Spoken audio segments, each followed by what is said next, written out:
자, 여러분 안녕하십니까, 김민석입니다. 자, 이번 시간에도 계속해서 지난 시간에 이어서 진행을 해보도록 하겠습니다. 자, 일단은 저희 교과서 295페이지를 일단은 펼쳐주시기 바랍니다. 295페이지. 자, 그럼 한번 이제 취득세 좀 진도를 좀 나갔는데요. 한번 정리를 한번 해보겠습니다. 자, 우리 지난 시간에 이런 얘기를 했었죠. 취득세는 우리가 어떻게 계산할 것인가. 그게 이제 집중적인 얘기였습니다. 그 다음에 그 앞단에 있던 게 취득시기. 취득시기는 그게 세 가지 형태의 취득시기가 있었죠. 그걸 알아야 되는 이유는 취득한 날로부터 며칠까지 신고해야 된다? 60일 이내에 신고 및 납부를 해줘야 된다. 그렇죠? 근데 그걸 제대로 이행하지 않으면 가산세상의 불이익을 받는다. 이렇게 썼습니다. 그러면 아무래도 중요한 취득 시기는 원시 취득이 있었죠. 그래서 원시라는 것은 내가 건물을 신축했다. 공유수면 매립. 매립이라는 것은 이렇게 바다를 메고 땅을 만드는 거죠. 매립지라고 하죠. 보통 우리가. 그러면 일단은 공법상의 인허가적인 것이 먼저 완성이 되고, 그 다음에 홍길동 명의로 등기를 해야 된다 이거예요. 그랬을 때는 등기보다는 허가가 먼저니까 허가일을 기준으로 해야 된다라는 말씀을 드렸고요. 그 다음에 이제 우리가 승계 취득은 그게 두 가지. 유상으로 승계하는 것도 있고 무상으로 승계하는 것도 있는데, 유상으로 승계하는 것은 매매 계약 등을 지칭한다. 그러면 매매 계약 등을 지칭한다면 계약금, 중도금, 잔금, 등기 이렇게 나눠지잖아요. 그러면 잔금 날짜를 기준으로 해야 된다, 등기 날짜를 기준으로 해야 된다. 그렇죠. 잔금과 등기가 있다면 잔금을 기준으로 하자 이런 얘기 있었죠. 다만 그 잔금이 개인 간의 거래는 계약상 잔금 날짜로 가고, 그 다음에 객관적인 취득 거래는 사실상 잔금 날짜를 기준으로 한다 이렇게 했었습니다. 그 다음에가 이제 지목 변경 등의 간주 취득이 됐을 때는 변경 행위를 통해서 변경을 하게 되면 가치가 늘어난다. 그러면 그 증가된 그 꼭지점이 바로 된다. 이렇게 볼 수가 있겠죠. 그렇죠? 자, 그러면 이제 우리 취득세 계산은 우리가 어떻게 하느냐. 우리가 취득 가액을 과표를 하고 그 취득 가액은 알아서 신고하자. 그런데 알아서 탈세를 할까봐 의구심이 드는 거죠. 그렇기 때문에 기준금액을 만들었다. 그 기준금액은 시가표준 내기를 하고, 시가표준 이상으로 우리가 신고할 수 있으면 그걸로 신고하고, 시가표준 밑으로 신고가 돼 있다면 시가표준이 된다. 하지만 객관적인 취득사실이 있었을 때는 사실상 취득가액을 과세표준할 수가 있다. 그래서 국가라든가 수입, 공매, 법인장부 등 이런 여러 가지 원인이 있었습니다. 자, 그러면은 요 과세표준 다음에 이제 우리가 뭘 알아야 될까요? 세율을 알아야겠죠. 일단은 과세표준. 자, 과세표준은 어쨌든 정하는 순서가 있는데, 일단은 크게 두 가지. 신고가액. 다만 신고가액 문제가 있을까봐 우리가 체크가 되는 게 바로 뭐라고요? 시가표준액. 그 다음에 이런 시가표준액이라는 기준치를 몰라도, 적용하지 않아도 전혀 상관없이 그 자체로서 객관적인 취득가액이 입증이 됐다면 사실상 취득가액을 과세표준한다라고 있었습니다. 그러면 이게 이제 취득가액이 되는 거죠. 이것을 취득 당시 가액으로 하자. 그 다음에 이제 곱하기 뭐 된다? 세금의 부담률 이렇게 계산되겠죠. 세금의 부담률. 그러면 이때 이 세금의 부담률은 우리가 어떻게 되겠어요? 여기에는 세금의 부담률이 있는데 여기에는 그게 세 가지가 있습니다. 자, 이 세 가지에는 뭐가 있냐? 첫 번째가 뭐가 있냐면요. 표준세율이 있겠습니다. 표준세율. 표준세율. 표준이라는 건 뭐냐면 기준이 되는, 기본이 되는 세율이 표준세율이죠. 그러면 예를 들어서 우리가 원시 취득했을 때 표준세율이 있을 것이고요. 그 다음에 이제 승계 취득했을 때 우리가 표준세율이 있을 수 있겠죠. 그렇죠? 그러면 승계라는 것은 뭐 유상으로 승계하는 것도 있고, 그 다음에 징여나 상속처럼 무상으로 승계하는 것도 있을 수가 있겠죠. 이런 취득이 되겠습니다. 그 다음에 두 번째는 뭐냐면 중과되는 세율이 있을 수 있겠어요. 중과. 자, 중과라는 것은 표준세율보다 더 몇 배 더 많이 내는 것을 중과라고 하죠. 이거는 취득하는 목적에 문제가 있다 이거예요. 취득하는 목적에 어떤 문제성이 있는 취득이 됐을 때는 이 문제성이 있는 취득에 대해서 중과를 하겠다라고 얘기를 합니다. 이런 것을 중과세율이라고 합니다. 좀 더 구체적인 건 좀 이따 보기로 하고요. 세 번째는 특례세율이 있어요. 특례세율. 특례세율은 뭐냐면 표준, 기준 일반적인 경우를 벗어난 예외적으로 적용해야 될 경우를 말합니다. 그럼 그런 경우가 뭐가 있냐? 예를 들어서 우리가 대표적인 게 간주 취득이 그렇습니다. 간주 취득. 간주 취득은 일반적인 정상적인 취득은 아니거든요. 간주라는 것은 원시도 아니고 승계도 아닌데 취득인 것처럼 보는 것을 간주 취득이다. 이렇게 얘기한단 말이에요. 다시요. 특례세율은 원시도 아니고 승계도 아닌데 취득인 것처럼 보는 것을 간주 취득 이렇게 얘기합니다. 그럼 이런 간주 취득 사항이 발생이 됐을 때는 특례세율을 정하자 이렇게 돼 있어요. 그러면 어떻게 되겠습니까? 이때는 취득가액을 신고가액으로 정해주든 시가표준내로 정해주든 그 다음에가 사실상 취득가액으로 정해주든 정하면 되겠죠? 그 다음에 이제 곱하기 여기다가 이제 표준세율을 써줄 수도 있고 뭔가 취득하는 목적에 문제가 생겼을 때는 중과세율을 우리가 사용할 수도 있고 예외적인 경우에 취득이 이루어졌을 때는 이런 특례세율을 써주면 된다라는 얘기가 되겠죠. 자, 지금은 기초 단계에서는 이 세율이 몇 프로인지는 여러분들 모두 해보셔도 상관없어요. 나중에 다 외우셔야 되는데 지금은 표준세율의 의미, 중과세율의 의미, 특례세율의 의미만 잘 구분하시면 되겠습니다. 자, 그렇게 해서 계산이 되면 이 세금을 이제 신고하고 납부를 해주면 된다라는 얘기가 되겠죠. 자, 그렇게 이제 정리를 하시면 되겠습니다. 그 다음에 여기 과표에서 좀 추가로 더 말씀드릴 게 있습니다. 그게 바로 뭐냐면 이게 이제 일반적인 얘기가 되고요. 그 외적으로 우리가 취득가액을 정할 때 이런 게 있을 수 있겠죠. 간주 취득 시 과표에 대해서 좀 더 말씀드리겠습니다. 그러면 대표적인 게 우리가 지목 변경 같은 게 있을 수 있다 그랬어요. 지목 변경. 지목 변경은 지목을 바꿔주는 거죠. 땅의 이름, 땅의 성격을 바꿔주는 거예요. 임야를 농지로 바꿔준다거나 농지를 대지로 바꿔주는 거예요. 그럼 뭘 바꿔주게 되면 뭘 변경하게 되면 가치가 줄어듭니까? 늘어납니까? 가치가 늘어나겠죠. 그러면 가치가 늘어나면 늘어난 것만큼 취득으로 봐야겠죠. 늘어난 것만큼 취득으로 보자 이런 얘기입니다. 그런 것을 무슨 취득이란다? 간주 취득이라고 한다. 그러면은 지목을 변경하게 되면 지목을 예를 들어서 임야를 농지로 바꿨다.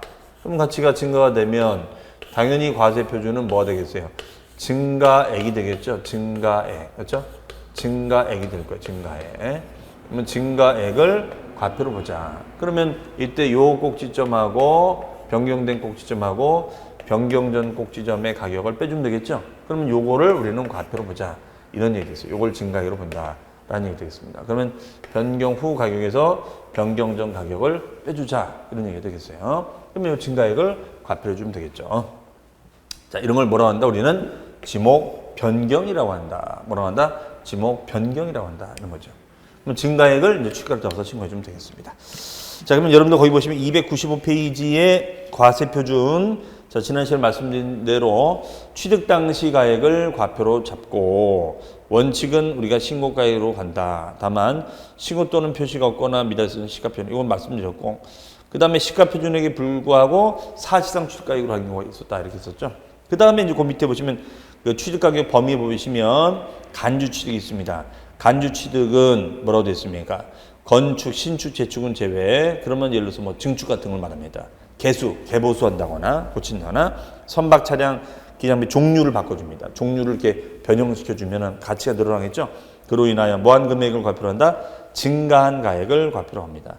2번 토지 지목 변경. 땅의 성격을 바꿔주는 거죠. 이 경우도 그로 인하여 증가한 가액을 과표로 한다. 예, 증가가 되겠죠. 어떤 변경을 하게 되면 가치가 늘어나니까 그 증가액이 된다. 이렇게 해석하시면 되겠어요. 자, 그 다음에 취득가격의 위에 범위 보시면 취득가격의 범위라는 것은 이겁니다. 지금 이렇게만 이해를 하시죠. 우리가 보통 이제 취득가액이 있다 이거예요. 취득가액이. 근데 이 취득가액에 이 취득과 직접적이고 간접적인 관련성이 있는 이걸 부대비용이라고 합니다. 부대적인, 기타적인 비용이 있으면 이 비용도 취득가의 범위에 포함이 돼서 계산이 될 수 있다. 그러면 취득가액이 업이 되겠죠. 예를 들어서 이런 거예요. 이건 지금은 의미만 이해해 두시고 자세한 항목 구분은 우리 이제 기본서 나오면 그때 가서 가지고 가겠습니다.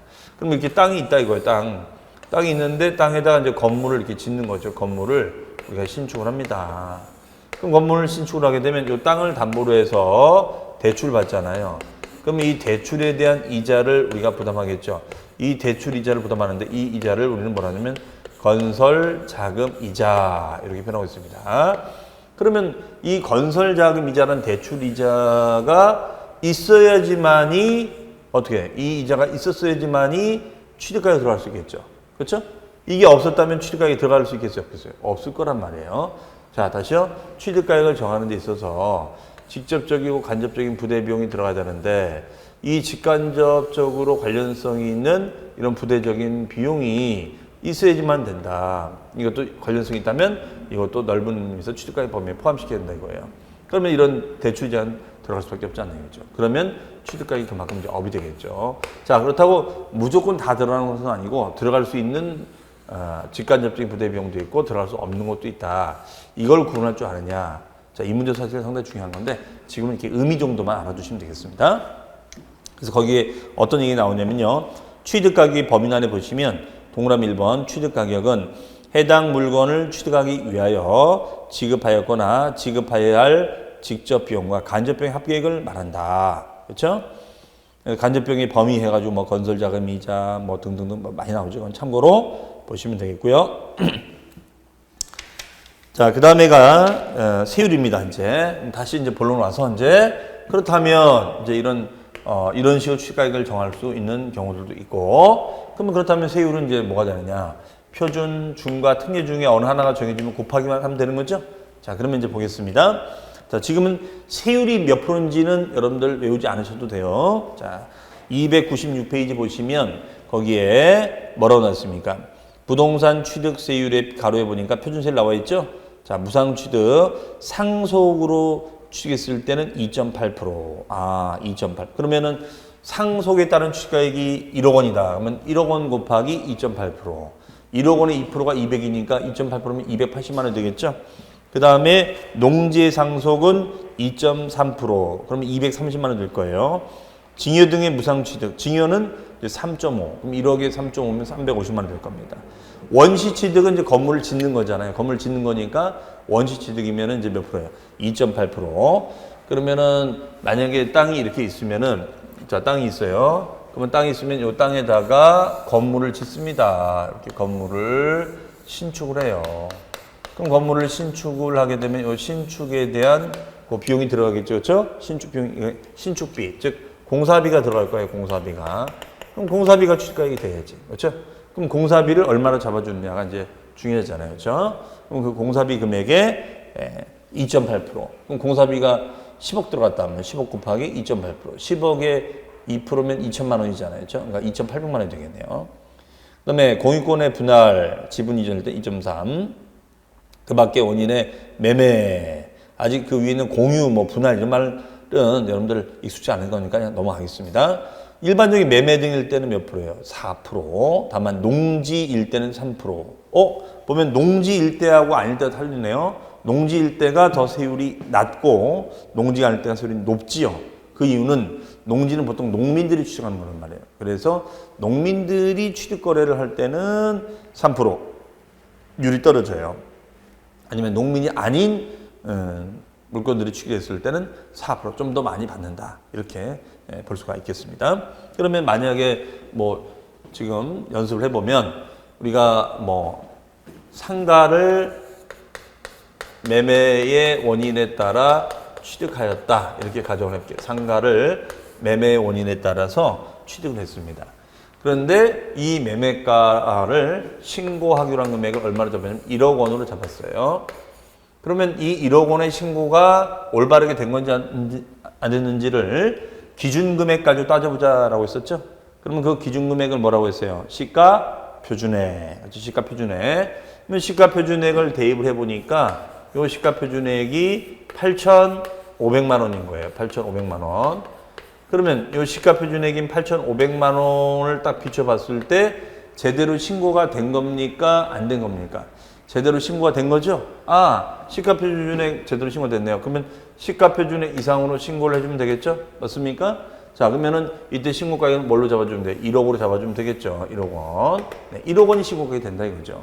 그러면 그 1억 원에다가 곱하기 표준세율을 적용해 주면 될 거야. 1억 원에다가 곱하기 표준세율. 그러면은 이제 이때는 매매의 원인이 상가의 매매의 원인이 표준인지 중간이 특례를 보면 되는데 매매의 원인이니까 이거는 유상승계잖아요.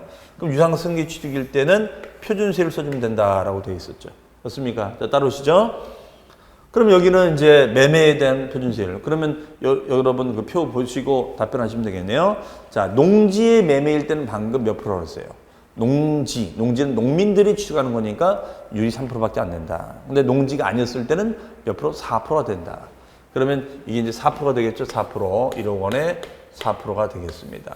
그러면 1억 원에 4%가 되는 거니까 40%면 4천이고 4%면 400만 원이죠? 아, 그러니까 이때는 표준세율이 4%가 되죠, 4%. 여기는 1억 원이 신고가액이 되고, 그렇죠? 그럼 1억 원에 4%가 되면 얼마요? 400만 원이 될 겁니다. 그럼 400만 원이 바로 취득세가 되겠죠? 그렇죠? 그렇게 해석을 하시면 되겠네요. 네, 그래서 일반 매매일 때는 4%, 농지의 매매일 때는 3%가 되겠습니다. 네.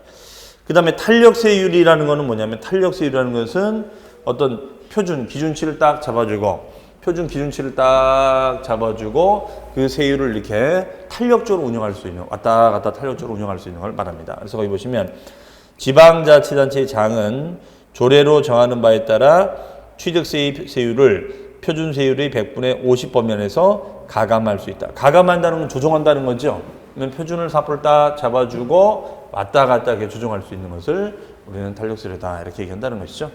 그 다음에 주택의 취득세율을 주택은 이제 우리 주택 가액에 따라 율이 달라진다 그랬죠. 여기 보시면 유상거래를 원인으로 추계했을 때는 6억 원 이하일 때는 1%, 그다음에 6억 원 초과 9억일 때는 이하일 때는 2%, 9억 초과는 3%. 아, 주택은 주택 금액 수준에 따라 좀 달라지네요. 그러면 만약에 주택이 4억짜리 아파트다. 예를 들어서 4억짜리 아파트다. 그러면 4억짜리 아파트를 분양을 받았다. 그러면 이거는 분양을 받으면 이 분양 받은 금액은 분양 대행사의 법인 장부에 다 반영이 돼 있어요. 그럼 법인 장부에 다 반영이 되면은 신고가액으로 가야 될까요? 사실상 취득가액으로 가야 될까요? 그렇죠. 사실상 취득가액이 확인이 되잖아요.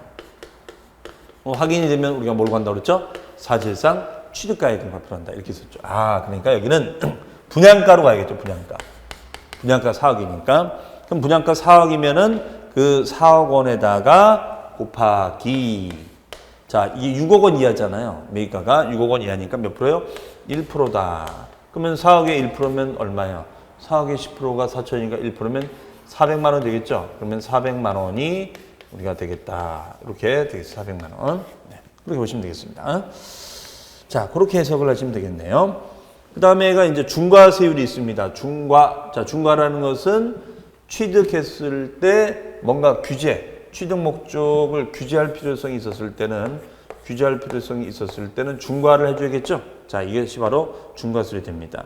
여기 보시면 표준세율 플러스 8%를 중과한다 라고 되어 있는데 거기 박스에 보니까 뭐가 되어 있어요? 별장, 골프장, 고급 오락장, 고급 선박 또는 고급 주택이 되어 있죠. 그러면은 이런 별장이다, 골프장이다, 오락장 이거는 일종의 뭐예요? 사치성 재산이죠. 네, 별장, 골프장 등 사치성 재산입니다. 그러면 사치성 재산이라고 표현합니다. 거기다 써놓으세요. 사치성 재산. 그럼 사치성 재산인지 아닌지는 어떻게 구분하면 되느냐? 간단합니다. 저는 여러분이 취득하기 힘들면 다 사치성이죠, 뭐. 별장 있으세요? 골프장 있으세요? 그렇죠? 저도 없습니다. 네. 자, 이런 것들이에요. 고급 오락장, 카지노장. 일반 개인이 취득하기 힘든 것들이죠. 주로 이제 어떤 큰 기업들이 소유하고 있겠죠. 그러니까 당연히 이거는 사치스러운 재산, 일반적인 취득 자산이 아니니까 중과를 해줘야겠죠. 그렇죠? 그러면 어떻게 한다? 표준세율 플러스 8%. 그러면 예를 들어서 별장을 취득합니다. 예를 들어서 별장. 예를 들어서 별장을 취득한다. 그럼 별장의 취득가액이 신고금액이 얼마냐면 10억 원이다. 그런데 시가 표준액이 이거는 8억이다. 그러면 취득가액은 얼마로 잡아줘야 돼요? 10억으로 잡아줘야 돼요? 8억으로 잡아줘야 돼요? 10억으로 잡아줘야겠죠? 네, 10억. 네, 10억이 됩니다. 10억. 그러면 10억 원에다가 곱하기. 자, 얘는 지금 세율 중에서 세 가지 표준 세율을 써야 될까요? 아니면 중과 세율을 써야 될까요? 특례 세율을 써야 될까요? 이런 얘기죠. 그렇죠? 표준, 중과, 특례. 그러면 얘는 별장이니까 얘는 뭐예요? 중과 세율을 써줘야죠. 중과. 그렇죠? 별장은 중과 세율. 그러면 중과 세율은 표준 세율 플러스 몇 프로를 더 내라? 8% 내라. 그러면 별장의 일반 매매, 우리 일반 매매 세율이 방금 4%였었잖아요. 그렇죠? 뭐 농지일 때는 뭐 3%, 일반 주택은 우리가 이제 1%, 2% 됐었는데, 그럼 4%가 되는 거니까 4%에 12%, 8%면 12%의 중과세를 써주면 되겠죠. 그러면 10억에 12%면 얼마예요? 10억에 10%가 1억이니까 12%면 1억 2천만 원이에요. 엄청난 세금을 부담하는 것이죠. 그렇죠? 자, 그렇게 생각을 하시면 되겠습니다. 네. 자, 그래서 우리가 그 별장의 뜻 뭐 이렇게 있는데 그건 참고로 여러분들이 읽어보시고요. 그 다음에가 이제 표준세율 플러스 4% 규정이 있습니다. 4%. 요거는 뭐냐? 4%를 더 내라. 1번 읽어보시면 과밀억제권역의 법인의 사업용 부동산을 신축 또는 증축한다거나, 두 번째 과밀억제권역 안에서 공장을 신설 증설한다거나. 자, 얘는 포인트가 과밀억제권역입니다. 자, 거기 나와 있는 표준세율 플러스 4%를 더 내는 이유는 뭐냐면 과밀억제권역이 포인트예요. 과밀억제권역. 그럼 이게 무슨 말인가? 이거죠. 과밀억제권역이라는 것은 여기입니다. 여기가 서울이에요. 여기가 서울. 그 다음에가 여기가 경기도입니다. 경기도예요. 그 다음에 여기가 지방입니다. 지방. 예, 지방. 지방은 뭐 충청도 같은 데를 연상하시면 되겠죠. 지방은 충청도를 연상하시면 됩니다. 그러면 충청도에 이제 뭐 공장이 이렇게 있었는데 이 공장을 이제 처분한 거예요. 공장을 딱 처분한 거예요. 처분하고 이제 경기도하고 이제 서울로 들어온다 이거죠. 그러면 여기 서울 경기도 지역을 뭐라고 하냐면 과밀억제권역이랍니다. 뭐라고요? 과밀억제권역. 이 서울과 이 경기도 지역을 과밀억제권역이다라고 합니다. 과밀억제권역이다 라고 지칭하고 있어요. 과밀억제권역이다. 그러면 이런 서울 경기의 과밀억제권역에다가 이제 이걸 처분하고 여기다가 이제 공장을 짓겠다 이거죠. 공장을. 그러면은 이제 회사가 지방에 있는 회사들이 이제 제조기업들이 좀 규모를 확대하려면은 서울로 이렇게 또는 경기도로 옮겨오고 싶어 한단 말이에요. 왜냐면 물류비 절감 등의 이점도 있을 수 있잖아요. 왜? 주로 서울 경기에서 소비를 많이 하니까 인구 대비를 따졌을 때. 그래서 자꾸 과밀적으로 들어오려고 하는 거죠, 사실은. 들어오는 이유는 극명합니다. 근데 이게 다 들어와 버리면 그럼 지방은 어떻게 되나요? 지방 완전 다 공시될 거 아닙니까? 그러면 지방의 경기가 안 좋아질 수밖에 없겠죠. 여러분들 뭐 지금 이 강의를 들으신 분 중에 뭐 지방에서 강의를 시청하신 분도 계실 텐데 어떻습니까? 제가 지방 같은 데 가보면은 공장 하나만 있어도 그 지역 일대 살지요. 비근한 예로 뭐 경기도권만 가도요. 뭐 광주라든가 이천만 가도 이천에 뭐 예를 들어서 하이닉스 같은 데. 그 하이닉스 공장 하나 때문에 그 주변 일대 상가가 다 사는 거죠. 왜? 당연히 거기는 월급쟁이들이 뭐 돈을 쓸 거 아닙니까? 그렇죠? 그러면 거기서 원룸, 투룸 다 된다 이거죠. 그렇기 때문에 결과적으로 이쪽 과밀적으로 이제 들어오려고 한다. 이런 얘기예요. 과밀적으로 들어오려고 한다. 이해되십니까? 그럼 당연히 어떤 정부 입장에서는 국토가 균형적으로 전국의 국토가 균형적 발전을 해야 되거든요. 이런 균형적 발전을 저해하면 되겠냐 이거죠. 그렇기 때문에 그런 취지에서 이렇게 이쪽에다 공장을 세우는 것 자체가 문제가 아니라 이걸 공장을 세우는 순간 뭐가 따라 들어온다? 사람이 따라 들어온다. 이거 사람이. 그러면 사람이 따라 들어오면은 여기에 나와 있는 대로 뭘 초래할 수 있다? 과밀을 초래할 수 있다. 그렇죠? 과밀을 초래하지 않냐, 과밀을. 그러면 인구 밀도 높이는 거니까 야 이거 문제가 있다. 따라서 이런 경우에는 규제를 해야 되지 않겠느냐 이거죠. 이해되세요? 규제를 해야 되지 않겠느냐. 그래서 여기는 우리가 표준세율에다가 플러스 우리가 뭐 4%를 더 받자 이렇게 된 겁니다. 그러면 공장을 이제 짓는 경우에는 신설이잖아요. 예를 들어서 여기다가 경기도에다 서울에다 공장을 짓는다. 그러면 신설을 합니다. 그러면 일종의 얘는 무슨 취득이냐면 원시 취득이군요. 그럼 원시 취득일 때는 세금률이 몇 프로냐면 2.8%였단 말이에요. 2.8%. 원시니까 2.8%야. 아, 그러면 요 2.8%에다가 4%를 더 얹어주면 되겠네. 아, 그럼 몇 프로 되는 거예요? 그렇죠. 6.8% 되는 거죠. 그러면 여기서 보면은 취득가액에다가 곱하기 중과세율을 부과합니다. 그럼 이 경우에 취득가액은 얼마가 되는 거예요? 10억 원이 만약에 뭐 공사비가 있다면 요 공사비가 있다면 공사비를 10억이라고 가정한다면 10억 원 곱하기 중과세율은 6.8% 되겠네요. 6.8%. 그러면 10억 원에 6%면 얼마죠? 10%가 6억이니, 10억 원에 10%가 1억이고 6%면 6천이잖아요. 그럼 6,800만 원이 우리가 되겠네요. 6,800만 원. 그렇죠? 6,800. 네, 이렇게 되겠습니다. 10억이 60%가 6억이니까 6%면 6,800. 그럼 6,800만 원을 내라. 라는 얘기가 되겠죠. 그렇죠? 자, 이게 바로 중과세율 제도다라고 보시면 되겠습니다. 그러면 거기서 보시면은 우리가 표준세율 플러스 4% 나오죠? 과밀 억제권역에 법인의 사업용 부동산을 신증 추구한다거나 과밀적의 공장을 짓게 되면 이건 문제가 있지 않느냐. 그러니까 당연히 중과세율을 정한다. 그 다음에 또 중과세율이 있어요. 표준세율이 이번에는 3배를 중과했다가 마이너스 4%를 빼는 중과세율이 있는데 거기 보시면 동그라미 1번 대도시에서 법인을 설립한다거나 또는 본점이나 주사무소를 전입은 이제 이사 오는 겁니다. 대도시로.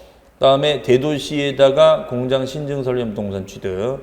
자, 얘도 같은 맥락이라 볼 수 있어요. 네, 얘는 이제 뭐냐면 그 방금 했던 요기종은 비슷한데 얘는 대도시란 뭐냐면 인구 50만 이상의 도시를 대도시라고 합니다. 인구 50만 이상의 도시를 대도시라고 해요. 그런 대도시에다가 공장을 지을 목적으로 부동산 취득 등기. 이거는 좀 다른 점이 얘는 짓거나 증설, 뭘 지으면 문제가 되는 건데 얘는 그 대도시, 인구 밀도 50만 이상이 되는 그 대도시에다가 부동산 취득 등기를 한다거나 법인을 설립하기 위해서 아예 보통 임대차를 하지 않고 그냥 통건물을 사는 거죠. 통건물을 사가지고 등기를 쳤을 때. 그럼 이때도 쟤랑 비슷한 논리가 생기는 거죠. 인구 밀도가 높아지는 거죠. 그렇죠? 다만 얘는 짓는 거잖아요. 짓는 거니까 얘는 말 그대로 장기간 뭐 짓는 정도면 장기간 있겠다는 거고 그 다음에 건물 매입해서 내가 등기를 낸다는 것은 뭐 이따가 또 다시 나갈 수가 있거든요. 그러니까 조금 더 얘보다는 짓는 행위보다는 좀 덜 중과를 합니다. 그래서 덜 중과를 해서 표준세율의 3배에서 마이너스 4%를 뺀 것만큼을 중과를 합니다. 그러면 표준세율이 뭐 예를 들어서 만약에 4%다면 4, 3, 12, 12%인데 4% 빼면 8% 되겠죠. 좀 더 율은 좀 낮아지는 상황이 될 수 있겠습니다. 어쨌든 큰 맥락의 흐름은 자 지금은 표준세율에 뭐 플러스 4%가 붙느냐 표준세율의 3배에서 마이너스 4%를 빼주냐 이런 거가 중요한 게 아니라 왜 중과가 되는지 또 중과세율이 무슨 의미인지만 알아두시면 돼요. 자 다시요. 지금 두 번째 하는 거잖아요. 중과하는 목적은 크게 두 가지로 보시면 되죠. 첫 번째 규제하는 목적은 일반인들이 취득하기 힘든 사치성 재산을 취득했기 때문에 그래서 별장, 골프장, 오락장, 곱성, 곱주택 이런 사치성 재산을 취득했기 때문에 중과자. 두 번째는 과밀지역에 들어와 있기 때문에 과밀지역에다가 공장을 세운다거나 그렇죠? 또는 대도시에다가 부동산 취득 등기를 했기 때문에 그래서 첫 번째는 두 번째 과밀지역의 공장 같은 경우는 지었기 때문에 규제하자는 것이고 왜 지음으로 해서 공장으로 과밀지역 공장으로 인구가 유입이 되는 거 아니에요, 그죠? 그 다음에가 대도시 안에다가 부동산 취득 등기했을 때도 같은 맥락이 되겠습니다. 다만 그 경우에는 뭘 짓는다기보다도 취득에 대한 등기를 했기 때문에 중요한 건데요. 과밀지역에다가 대도시에다가 그래서 위기가보다는 덜 중과를 한다 이렇게 보시면 되겠습니다. 자, 좀 비슷하기 때문에 약간 헷갈리는데 어쨌든 취지는 그 두 가지예요. 인구 밀도가 높은 지역에 왜 들어오려고 하는 거니? 짓는다거나 아니면 짓진 않더라도 취득해서 등기를 해도 우리가 중과를 하겠다 이렇게 보시면 되겠습니다. 자, 그렇게 논리를 이해를 해주시면 되겠고요. 그 다음에 세율의 특례가 돼 있는데요. 세율의 특례가 있고 세율의 적용인데 적용은 여러분들 뭐 지금은 안 보셔도 될 것 같습니다. 세율의 특례만 더 추가적으로 말씀을 좀 드리겠습니다. 자, 세율의 특례. 세율의 특례라는 것은 요거죠. 예외적으로 적용돼야 될 세율.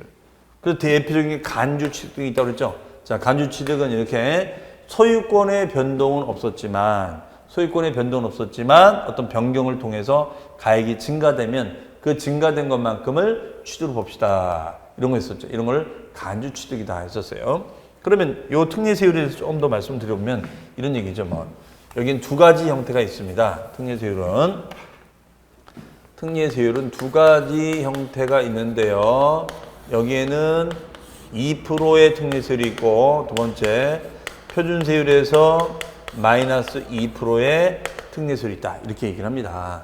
그러면 2%의 특례세율은 뭐냐면 간주 취득 등을 말합니다. 간주 취득 등을 우리는 2%의 특례세율이다. 이렇게 얘기하고 표준세율 마이너스 2%는 뭐냐면 이거예요. 이거는 실제 취득은 일어난 것이 없지만 등기가 일어났다면 그 등기 세율만 세금을 받읍시다. 라는 것이 바로 표준세율 마이너스 2%가 되겠습니다.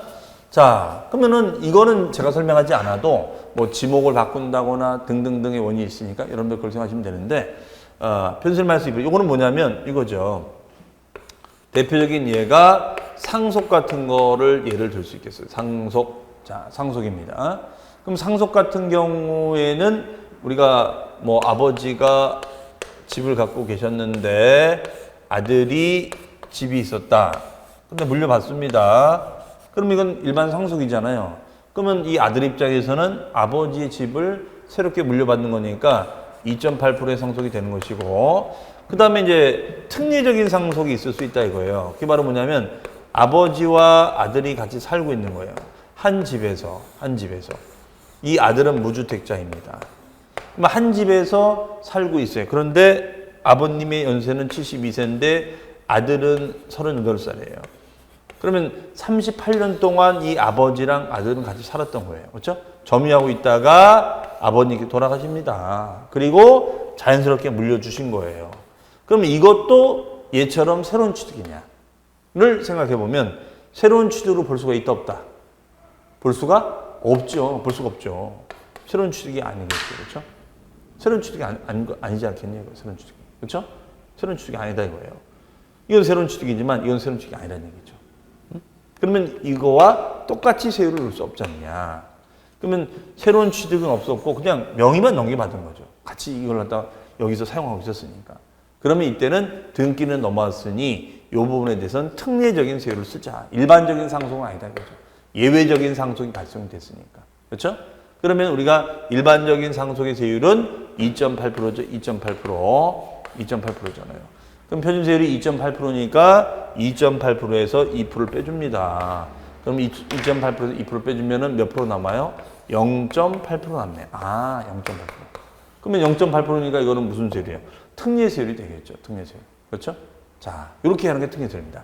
이해되시겠습니까? 무슨 말이죠? 네. 그래서 정상적인 매매나 원시 취득, 승계 취득 이런 것이 아니라 우리 취득으로 간주가 되는 간주 취득이라든가 그 다음에 실제 취득은 발생한 것이 없는데 우리가 등기만 일어났다면 이때는 형식적으로 취득이 된 거니까 예외적인 세율을 쓰자 이거예요. 자, 그럼 거기서 보시면 나와 있죠. 특례 보시면 다음 중 어느 297페이지입니다. 세율 특례 다음 중 어느 하나에 해당하는 취득에 대해서는 표준세율에서 2%를 뺀 세율로 가자. 그렇죠? 여기는 환매 등기. 환매라는 것은 자 새로운 용어인데 되사주거나 되파는 것을 환매랍니다. 써놓으세요. 되사주거나 되파는 것. 즉 부동산 물건을 팔았다가 다시 사주는 거예요. 이런 걸 환매라고 합니다. 그 다음에 상속물은 제가 예를 든 게 이거죠. 상속물이나 밑줄 1가구 1주택. 즉 아버지와 아들이 같이 살고 있다가 물려받는 이런 예외적인 취득. 법인 합병. 있는 법인끼리 중개 법인끼리 합쳤어. 원래 있는 것끼리 합친 거잖아요. 그럼 명칭만 바뀐 거지 새로운 취득은 없었다. 건축물 이전. 예. 이게 컨테이너로 지은 집인데 건축물 그대로 이전합니다. 그럼 이전하면 되잖아요. 새로운 취득 없었죠.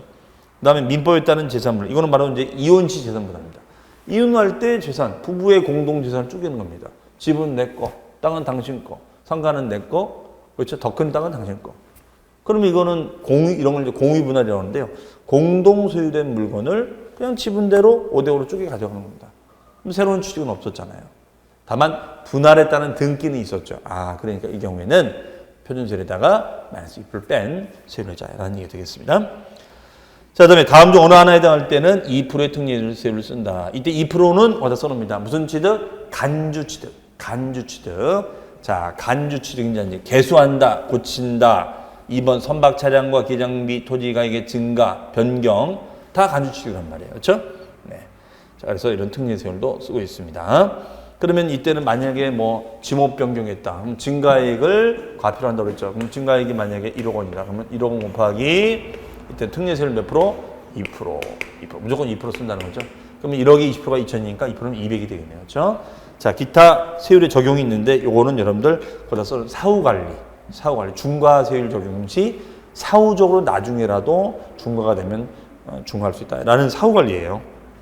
사후 관리만 써놓으시고 참고하시면 되겠습니다. 자, 이상으로 해서 이번 시간에는 역시 중요한 취득세 과세 표준을 어떻게 결정하는 건지에 대한 이 내용을 복습을 해봤고요. 그 다음에 세율을 어떻게 정하느냐. 그래서 신고가액, 시가표준액, 사상 취득가액을 구분해서 취가를 정한 다음에 표준세율이냐, 중과세율이냐, 특례세율이냐 이걸 구분해서 계산해 주면 된다. 그럼 이 세금을 60일 이내 신고납하자가 되겠습니다. 자, 그러면 일단 여기까지 하고요. 잠시 쉬었다가 이제 다음 시간에는 취득세 부과점에서부터 출발을 해보도록 하겠습니다. 자, 여러분들 복습 잘 해주시고요. 저는 다음 시간에 뵙겠습니다. 자, 수고 많으셨습니다. 감사합니다.